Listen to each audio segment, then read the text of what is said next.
Drive an hour southwest of Chicago, you'll be in Joliet, named after the French-Canadian explorer who once settled there. The sprawling southwestern suburb is still growing. It's the third largest city in Illinois after Chicago and Aurora, according to 2020 census data. Amanda Vinicky and producers Marissa Nelson and Acacia Hernandez traveled to Joliet for our latest Chicago Tonight in your neighborhood. And Amanda joins us, I believe, outside of Stateville Prison right now. Amanda.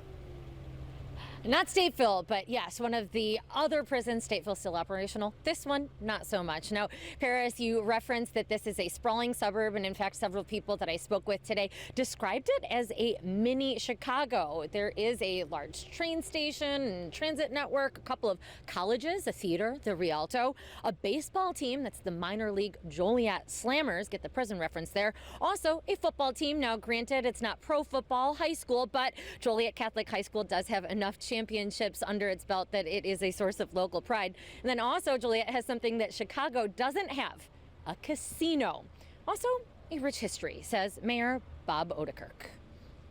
Joliet is a big union town. A lot of history in this town, a lot of character, a lot of neighborhoods. We get different ethnic groups. It's kind of almost like a mini version of Chicago, where Joliet was its own city, different parishes all over town, different ethnic groups. It was really built on the steel mills, the iron works, the railroads, and the quarries, and of course the river. It's an old river town. So a lot of heavy industrial, heavy blue collar. Even if you haven't made your way to Joliet, you might have seen some of the limestone from those quarries. It was used to build Chicago's old water tower, also the Illinois State Capitol and Old State Capitol building, and the Joliet Correctional Center. That is the prison where I am near. It became famous in the 80s when Joliet Jake Blues, aka John Belushi, was released from there in the opening scene of the Blues Brothers movie. Now, again, prison not operational anymore, but the city is leasing it and doing tours, and also haunted houses here right behind me by a different organization. Again, we'll have more on that. Now, still, the Stateville Correctional Center, as I said, run by the state, is here. There's also the Will County Jail. The fictional Blues Brothers may not have gotten into such wild shenanigans had Jake had benefited from the services like those offered by Agape. The social service agency provides HIV/AIDS care and prevention programs, as well as helping those who are previously incarcerated with reentry into society. Corrections medical case manager Sandy Weinstein actually visited the jail this afternoon for some of that work. Some of the things that might be really stressful for them, we're kind of like, put some of that on us. Let us, take care of the things that might feel impossible for you right now. And then we kind of come up with goals, client-centered goals to sort of help them, get over those barriers, get through those barriers so, they don't end up ultimately going back to, into a correctional system. A major issue in Joliet right now on the front end of the criminal justice system. There has been a lot of turnover at the police department, including the last police chief fired after just about 7 months on the job. And then last year in January, a 37-year-old man, Eric Lurie, died while in police custody. That prompted an unprecedented move on the part of the Illinois Attorney General, Kwame Raoul, whose office opened a probe last month into the Joliet Police Department. Officer Mike DeVito is president of what he calls the Blue Shirts Police Union, and he says initially that came as a shock, but he says the Attorney General's office confirmed that this investigation is not about any one incident or officer. Look, we're good at what we do. The men and women here do our job. We do it right. We're a respected agency.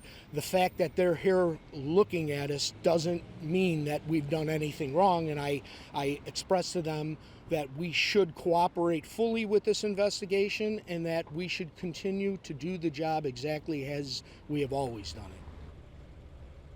it. Another issue for Joliet right now, as it is elsewhere, of course, getting through and recovering from COVID. It has been hard on local businesses, including the cluster of racetracks just off of Old Route 66. In fact, the Speedway lost a NASCAR race to Wisconsin, a pretty big deal. And then also the Dirt Oval 66 track, which hosts monster trucks and demolition derbies, was closed for 20 months, reopening in May. Now, this is their last weekend for the season, and it's a special Halloween event. the eve of haunted destruction. There's going to be lawnmower races, kids power wheel races, and also school bus races. In fact, the track president herself may be racing behind a wheel of one of those buses. We'll have 12 school buses and they'll race in a figure-8 style.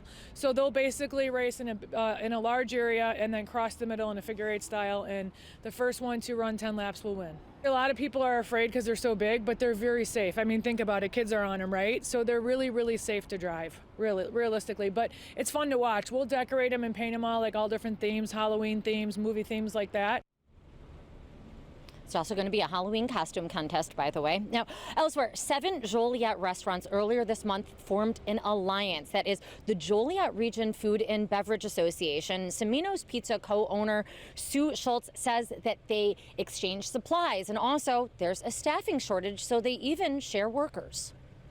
We have different distributors, so we're able to share information, bind together, and competition is such a good thing.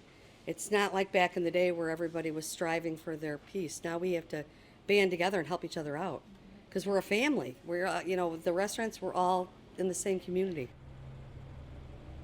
Semino's has been passed down through generations. Schultz says that she's been working at the restaurant since she was 12 years old. And there lies, I guess, a sort of juxtaposition of Joliet. You have a lot of families who have been here for generations. Their neighborhood homes 100 years old or more, but also, again, this is a sprawling suburb that is rapidly annexing, so you have some neighborhoods and homes that are just about 10 years old or so.